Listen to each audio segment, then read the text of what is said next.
Good day to you, and welcome to another virtual program from the Conococheague Institute. In this and future programs, we will be attempting to recreate some of the meals that Paul McClintock of Faux Cookery recently made for our exhibits. While I doubt we'll reach his level of presentation, we will be cooking them from historic recipes using our cabin hearth and bake oven, and hope that they will inspire those watching at home to attempt some new dishes and follow along. There are innumerable 18th century recipe books available online and in our library at CI. Some are more useful than others to the modern reader, as they can be very basic.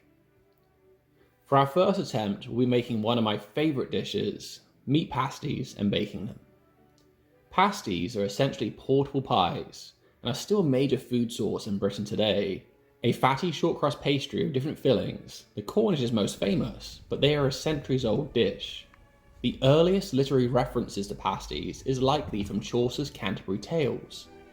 Legal records from 13th century Norwich describe pastry makers accused of reheating 3-day-old pasties for sale as fresh.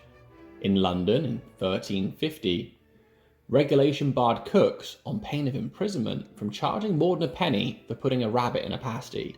In 18th century recipes, they vary from being fancy petit pasties that can garnish a main dish to hearty farmers' lunches you can carry in your pocket. Hannah Glass in The Art of Cookery writes that if the main dish is a calf's head, then the brains seasoned make a very good pasty, but my personal preference is baking them in a sturdy crust. So, first things first, making the pastry. There are different crusts and different crust recipes for different purposes. A flaky crust, a thick crust, a puff pastry. All the 18th century recipes agree though, you should take a large quantity of flour and rub in a large quantity of butter with some salt for seasoning, and then mix in cold water until it forms a paste. If you want to follow at home, to make 6 pasties, take 10 ounces of flour and 4 ounces of butter and rub in the butter with your fingertips until the mixture resembles fine breadcrumbs. It is a slow process and you are rubbing intimately, but just keep on going, you'll get there. Once it looks like breadcrumbs, add 2 tablespoons of water and mix in with a knife until the mixture comes together, adding more water if necessary. Gather into a ball and you have your dough. Your filling for pasties can be entirely to your taste. A standard variety is beef, onions, potatoes, parsley, and seasoning. Raw meat will cook in a pasty, and so it's okay to use raw, or you can use yesterday's leftovers to reuse them in a new way. We'll be making 3 varieties today. Beef, potato, and onions slowly stewed in ale the night before. Chicken breasts and potatoes and onions slowly roasted in wine the night before. And as a quick fix, some sausages I sliced up, pounded together, poured in some ale, and that's a pasty. So, beef in ale, chicken in wine, pork in beer.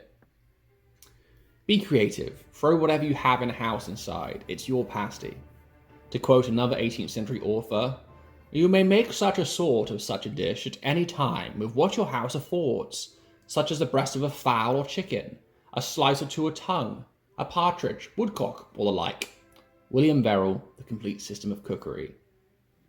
In modern pasties, there is every variety available at petrol stations, from curry pasties to vegetable pasties to cheese.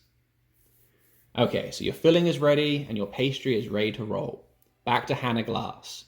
Roll it thick, about 1 inch deep. When rolling my pastry, I like to flip and rotate it as I roll. It's always good to have a well-floured surface to work on.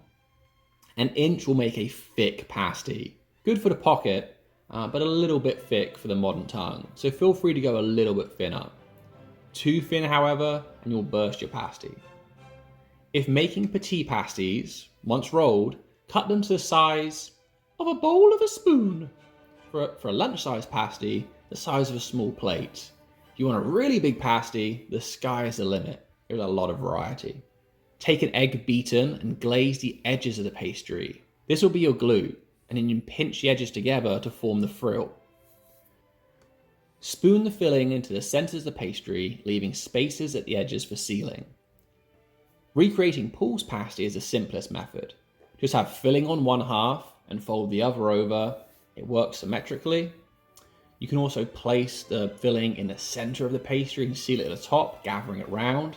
Just always remember to leave enough of a seam. I have a bad habit of packing my fillings in so much I don't have enough pastry to seal them. Back to Miss Glass. Colour them with a yolk of an egg and bake them. Bake them. Very specific, Hannah. The egg is important. It gives that level golden brown and adds to the flavour. As for baking, if you have a bake oven as we do, fire it hot, remove the coals, and then bake for about 25 minutes, rotating the pasties as needed. If cooking at home, bake at 415 degrees for the first 10 minutes, reduce the oven to 350, and cook for 20 minutes more. Pasties can be enjoyed hot or cold and will keep for a few days. For the farmer, they had a perfect lunch. The Conococheague Institute's meat pasties were a wonderful success. My frills weren't as consistent, but of course it did taste better. Again, we tried 3 different versions here. Chicken cooked in wine in the French manner, pork in beer, and then steak slowly braised in ale and onions. And although steak and ale is my usual variant, I was really pleased with the chicken in red wine. I had some guests for lunch today, and surprisingly, the least effort pasty, the pork in beer, was actually the most popular, went the fastest. So whether you're making for yourself or you're making for guests, give a pasty a try. Make fancy pasties for your table, make a hearty pasty for your lunch. There's definitely something for everyone. Thank you for joining us on another virtual program, and good luck with your cooking.